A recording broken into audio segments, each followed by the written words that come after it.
Yes. Okay. All right, good afternoon. My name is James Hollins, as some of you might know because of your program descriptions. You are attending the session introducing you to what is called the Logan BrailleCoach. First thing I'm going to do is I'm going to tell you a little bit about me, give you some history, just briefly, and then I'm going to tell you, just kind of touch on the company, proxtalker.com. That produces the BrailleCoach, and then I'm going to try to spend more time talking to you a little bit about the BrailleCoach, its purpose, how I'm using it, how I'm 100% sure that it is a benefit to anyone that is teaching Braille, especially on an itinerant level or in a rehab education type setting. Okay? So I got 30 minutes, and just hang with me and enjoy the ride, okay? All right, so like I said, my name is James Hollins. I am totally blind. I've been blind since age 6 years old. I'm 31 now. I started learning Braille in kindergarten at a children's center for the visually impaired in Kansas City, Missouri. That's where I'm from.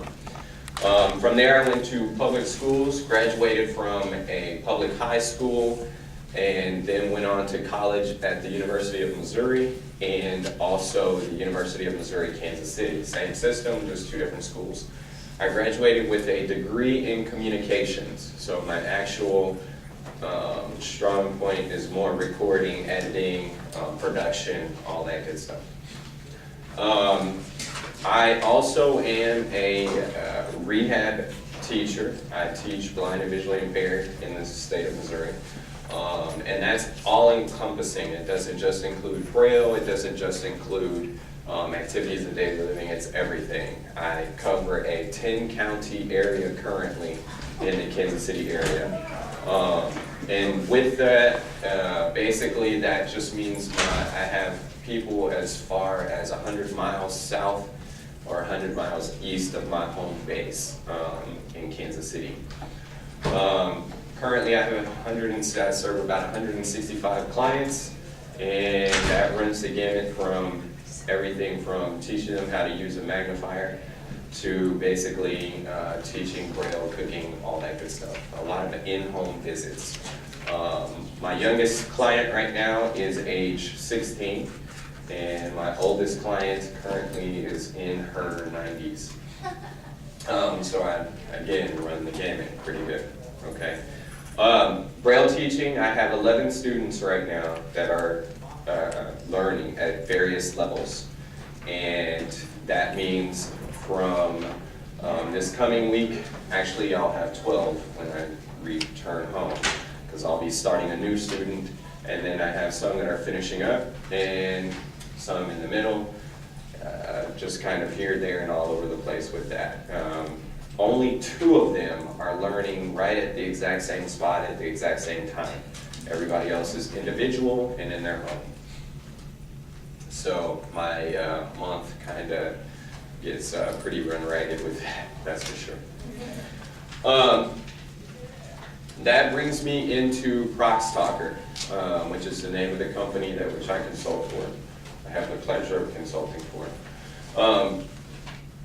Basically, the Proxtalker, I'll give you a brief snapshot, and then I'll do a very minor demo on the Proxtalker. The Proxtalker is basically an augmented communication device. It was created originally for the owner's autistic nonverbal son to have a voice, to be able to talk.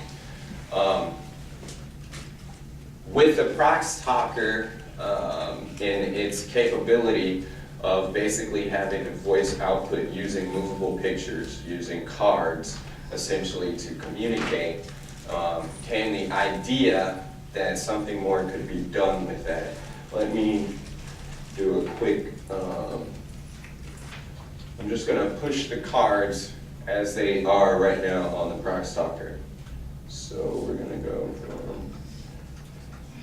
I want to drink peace. So basically, it's just a radio frequency identification technology, and each of these particular cards are movable pictures. And so I can, if I wanted to, I can change them out by way of just moving the cards on the machine, but it would still say the same thing. I want. So that's, I want to drink. Teeth. so that's essentially how the Talker works, okay? The company basically, the owner, who I met while touring the great state of Missouri, at a technology conference, had been had been told by more than one person that the same technology could be possibly introduced or used to teach Braille. So he had the idea. It was just a matter of developing the concept. So what we originally did is we took a Talker, and I spent many an hour labeling the cards and recording, because you also have an option to do your own self-recording on these particular devices. So I took the task to do that, and from there we basically were able to introduce what I'm mainly here to talk about, that being the Logan BrailleCoach. Now, here's the thing, and I firmly believe this, okay? I teach Braille to 12 people currently. Quite frankly, when it comes to schooling, when it comes to education, when it comes to low vision, especially at a certain point, when it comes to literacy, if someone is at a stage where they are more than capable of learning to read and are in need of an alternate format, then I'm going to introduce them to Braille. That's just the way I feel about it. I feel strongly about it. It's no secret. So the thing is, with the BrailleCoach and with my job title,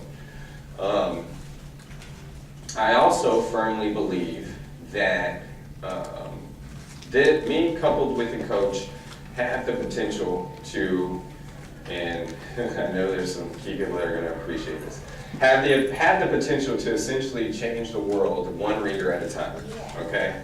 And that's what I'm setting out to do. That's for lack of a better statement, that's a mission, that which I have. And that's what I'm going to champion, and that's the drum I'm going to beat. So you're going to hear me get a little bit passionate about teaching Braille, and that's just, okay? So hang with that. Okay, so the BrailleCoach.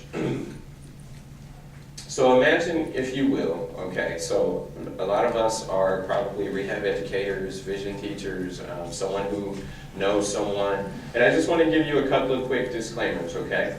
First of all, if you are a person who is in an itinerant situation and you have 12 different people who need to learn how to read Braille at a given time, then I'm just going to be honest with you. You may need an extra tool in your bag of tricks to help you get the job done, especially if Braille is not the only thing that you're supposed to be teaching, like in my case.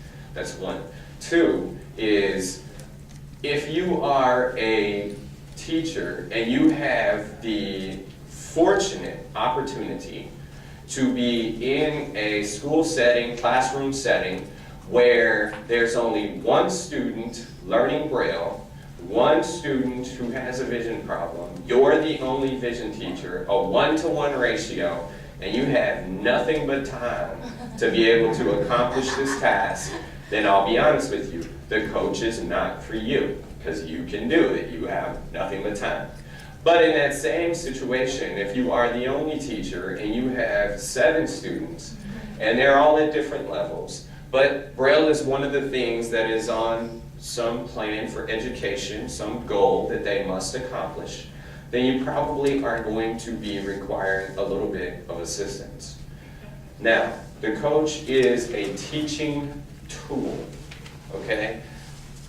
It's not a device. It is a device in the sense that it's a technological machine, but it's not a teaching device in the sense that it is supposed to take over what you are supposed to be doing, which is doing the teaching, okay? It is a tool to have in your bag of tricks to get your job done. And that's basically the best way I can describe it in simplest terms. Now, once again,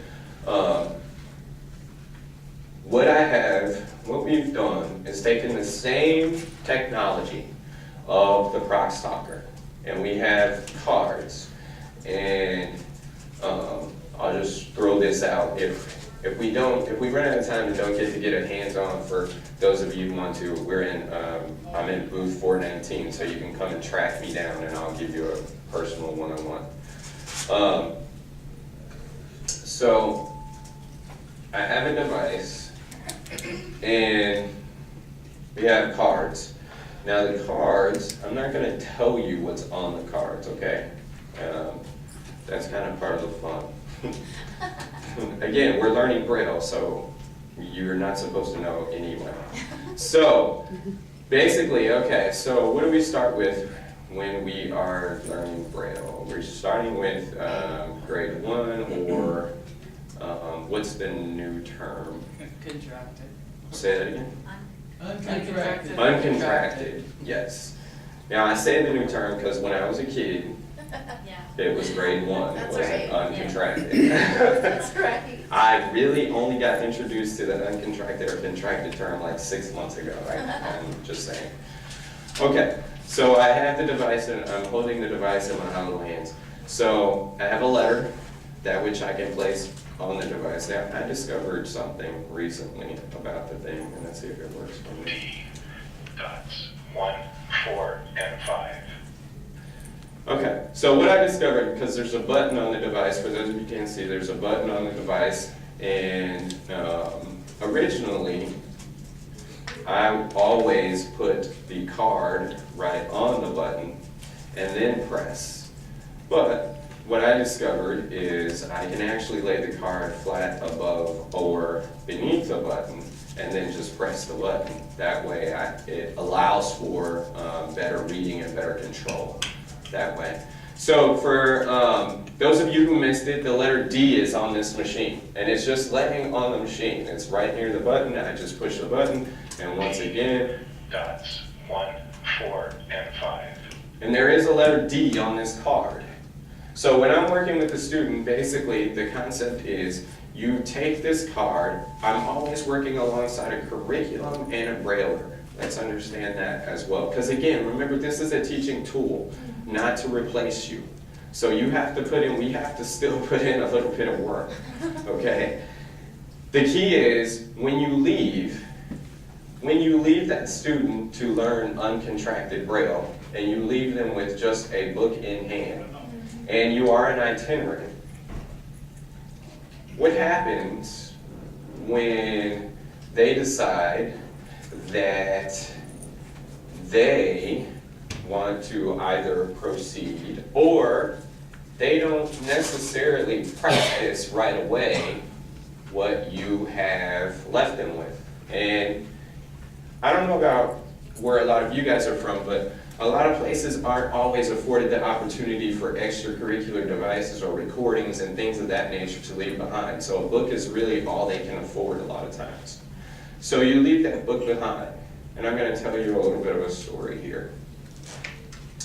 In the last couple of weeks, or in the last month, my job has become, the reason I have 10 counties is because someone had transferred offices and I inherited a caseload, okay? Now, with that, I inherited 3 more Braille students, also at different spots. A week ago, I come to a student's house, and in the notes, in all of my case notes, I'm told that this student is practicing these letters, and they have a book, and this is where they've been practicing for the last 2 weeks, okay?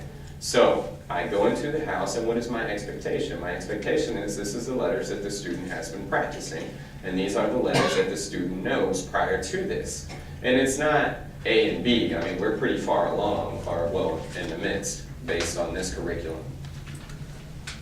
So I sit at the table, and I get ready and I get started, so we do a little bit of review. And the student has been practicing for the last 2 weeks, 2 letters. Only there's one problem I discovered. They were wrong. The dot combination and what the student remembered the letters to be were incorrect. But here's the thing, there was no one there to tell them that. There was no ability to necessarily get in touch with anyone to be able to communicate this to them, that they are studying or remembering this all wrong. So naturally we had to essentially review what they should have been studying and refresh what they were studying. Okay, so that's one story. Number 2. I had a student started out learning with just a book. BrailleCoach came along, I introduced him to the BrailleCoach. I left in his hands a coach and the entire alphabet in uncontracted or grade 1 Braille. And when I left him, I said, I want you to practice for 30 minutes a day for the next 2 weeks, and I want you to, even though we've practiced and studied the first 5 letters, I want you to go as far as you possibly can, because you have a reinforcement. Again, I have the device in my hand, and I have another card on here. G, dots, 1, 2, 4, and 5. So I challenged him, I want you to get as far as you possibly can. Remember, I got 8 people. I got, at that time, 6 counties. I can only commit to at least once every 3 weeks, if that. But he needs to learn Braille for us to get on to some bigger and better things. I promise you, I returned 2 weeks later, and he says to me, I have a surprise for you. And I say, okay. He could successfully read letters A through Z and tell me what dots make up each letter. Because he had reinforcement. He had something there to speak to him out loud and say, this is correct. So how do I check them? Well, the thing with the BrailleCoach is it comes with these handy dandy little programming tags. And for those of us who love Braille, they are brailled. So that's most definitely appreciated. All right, so mode 1 is called dots and letters, okay? So it's going to tell you the letter, and it's going to spout out for you what dots make up that letter, all right? Now, when I'm double checking and making sure Johnny is actually learning what I want him to learn, and he's just not blowing smoke, then I can switch Mode 2, letters only. to letters only. And now we're going to play a little game where he's either going to have to pick the letter out of a lineup and double check it on the device, or I'm just going to swipe a letter or put a letter on the device and he's going to have to tell me the dots, because now with letters only, G, it's only going to tell me the letter. That's it, that's all. Now, we're getting into some bigger and better things. I got him reading. We're doing some writing. Remember, it's just another tool. So you want to have, you always, I mean, I don't want to tell you how to do it, but when I'm doing it, I have a Perkins on hand and I have a book on hand and I'm doing it that way. Okay? So the next mode. Mode 3, letters, words, and spellings. Letters, words, and spellings.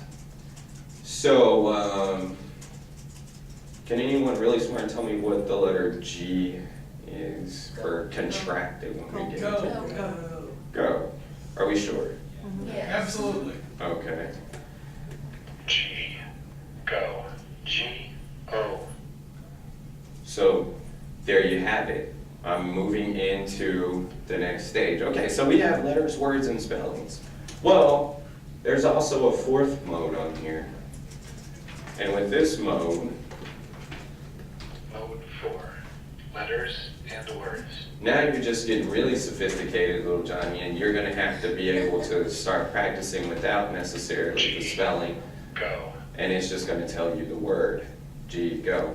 Now, what word does the letter, I'm not going to look for it in the stack, but the machine would tell you this. What word is the letter O?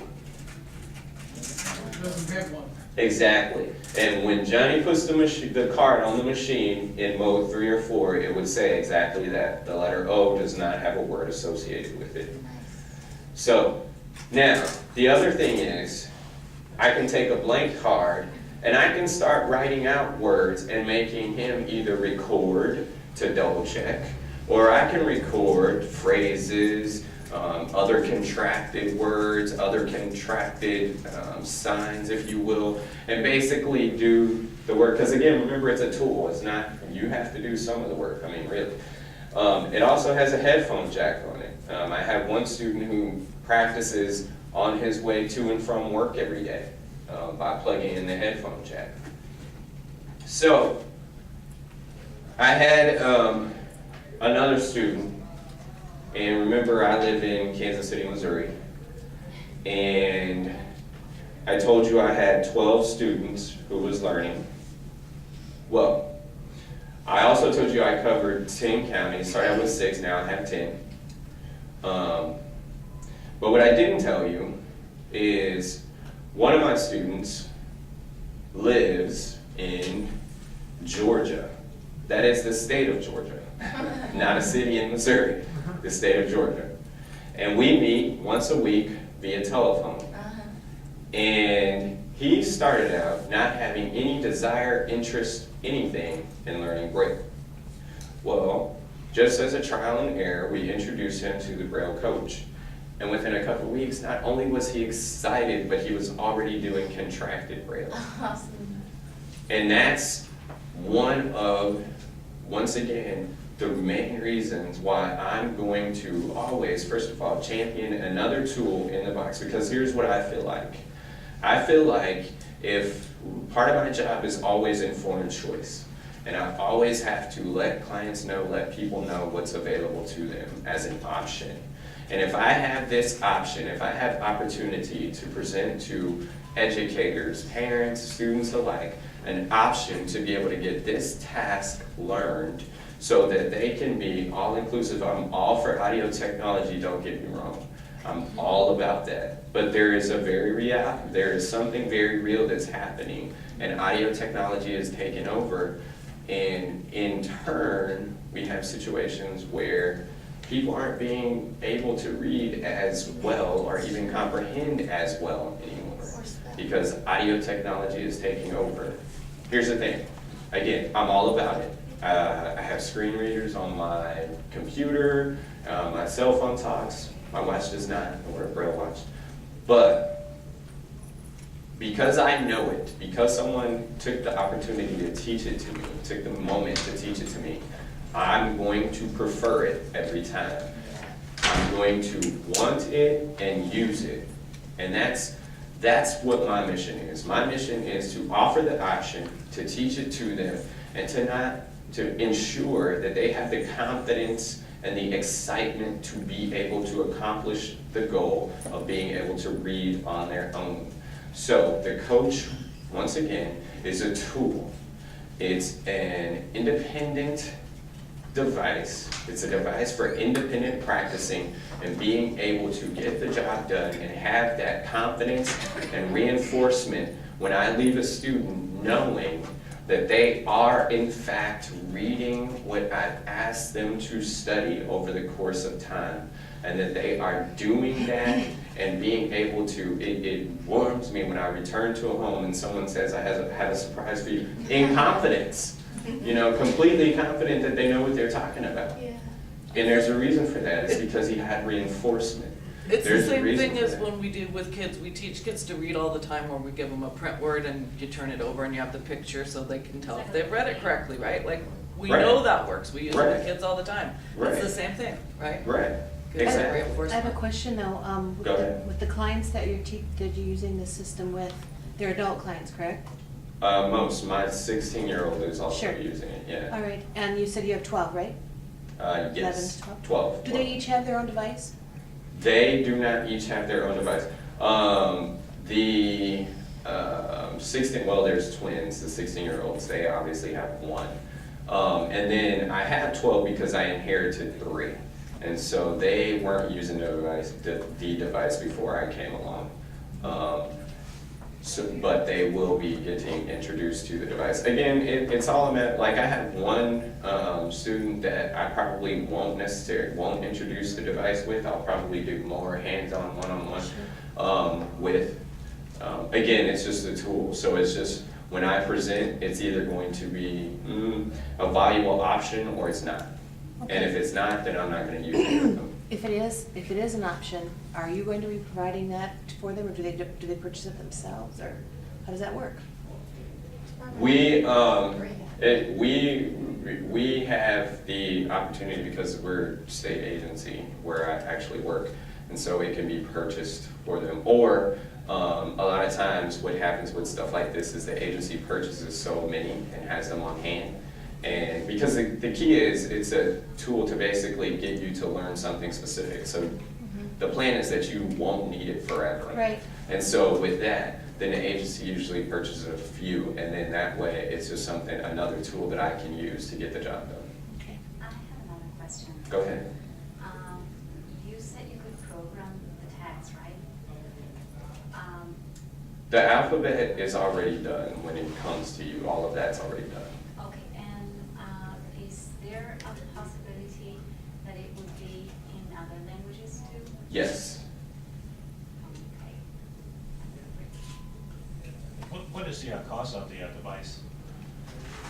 There are a couple of options with that. Actually, I think, I'm not 100%, did the price change with the fourth model? It's actually on the flyer. It's on the flyer. The standard is $995, and the deluxe kit is $1,249. Right. So you, say that again? I mean, go ahead. I was gonna ask you about the programmable tags. Mhm. Are they reusable? Yes, everything is, you can record. One of the things that you can do with the program tags is there's a record tag, there's an erase tag, and even with the tags that are already, you can record and erase. The tags that are already done, you can record over, and then when you erase, it just resets back to its original recording. And then you also get you can get blank tags that you can label and record whatever it is you are labeling it with on there. But isn't there Braille on those? On the which ones? The tags that you can re-record over, do they have Braille? Yes. See, Braille would be wrong. Well, if the, and you know, people do different things, so.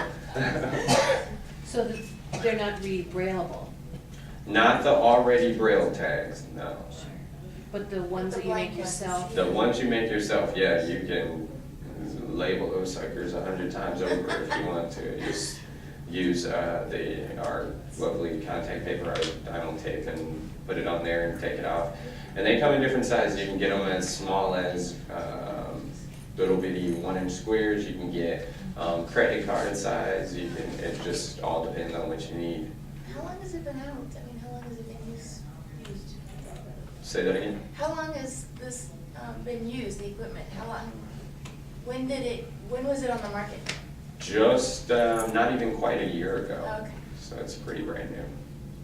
And it's already, much like any technology, we've already made some changes to it. The fourth mode is actually pretty brand new. Today was actually my very first time using the fourth mode. Started out with 3, now we have 4. So. And that's based on customer feedback. That's the other thing that Prox Talker is very big on. If customers get devices in their hand, because trying it for free is an option, if they get devices in their hand and they say, oh, well, this, and this would make it, 1,000 times better overall, then if they start finding that, they get devices back and 20 people have said essentially the same thing, then they're basically going to production and deciding, okay, we might need it, we're going to make this change. And so that's what they do. Well, it'd be nice to have a set of all those short form words too, right? Yeah, it would. As well. Yeah, I'm kind of back and forth on that one. Well, because there are some people too that don't teach the automatically only teach contracted Braille. They won't Correct. start with uncontracted Braille at all. Right. Yeah. So there's that, you know, train of thought out Like there. the and- Braille and Brief book, which teaches them both at the same time. Yeah, and I mean, you'd need a bunch more cards, it'd be another expense to add on to it, but if you did it. And again, I do use a curriculum alongside. I'm not gonna necessarily say which one. I'll say which one it's not, and it's one that's already been mentioned. But It was just an example. right, but there is one. Well, we're actually out of time. Thank you guys for taking the time out and coming to hear about this. Again, I'm in booth 419. Come and track me down. I know that there's a couple of you in here that I have known personally for quite a while, so thank you for coming. And again, I'm at booth 419, so if you want a hands-on or one-on-one or more questions, you can come and track me down there. Thanks. James, Yes. I don't know if you remember me, but. Yes, I do. I You're one of the used people I to was teach just you. talking about. Yeah, I was at the Center for Blindness and Vision. Yep. Yeah, just before I went to college. Yeah, and then I never knew what happened. Well, you moved out here. I did. Yeah.